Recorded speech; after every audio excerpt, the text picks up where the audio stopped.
ఇక YCP సర్కార్పై TDP నేత నీలయపాలెం విజయ్ విరుచుకుపడ్డారు. ఇవాళ అమరావతి ఎన్టీఆర్ భవన్లో ఆయన మీడియాతో మాట్లాడుతూ జగన్ సర్కార్ మీద తీవ్ర స్థాయిలో విమర్శలు గుప్పించారు.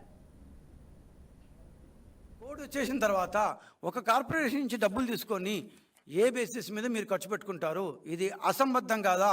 ఇది ఫైనాన్షియల్ రూల్స్ అండ్ రెగ్యులేషన్కి వ్యతిరేకం కదా? ఎలక్షన్ కమిషన్ దీని మీద దృష్టి సారించాలి. తెలుగుదేశం పార్టీ డిమాండ్ చేస్తోంది. ఇట్లా ఎక్కడ పడితే అక్కడ దొరికిన చోటల్లా డబ్బులు తీసేసుకుంటూ ఆ డబ్బులు రేపు కట్టాల్సిన ఎవరు? ఏపీఎండీసీనే కదా. వెంకటరెడ్డి గారు, I think your going to get retired. వదలం. రిటైర్ అయిపోతే ఎక్కడ పోతారు? ఈ ప్రపంచాన్ని వదిలిపోలేరు కదా. మ్యాక్సిమం ఇండియాని వదిలిపోతారు. అక్కడి నుంచి లాక్కొస్తాం. మీ ఇష్టం వచ్చినట్టు ఇవ్వడానికి ఎండి వెంకటరెడ్డి గారు ఎవరు? తీసుకోవడానికి ముఖ్యమంత్రి జగన్మోహన్ రెడ్డి గారు ఎవరు? ఇదేమన్నా సూట్ కేసు మార్చుకుంటారా మీ ఇద్దరు కలిసి?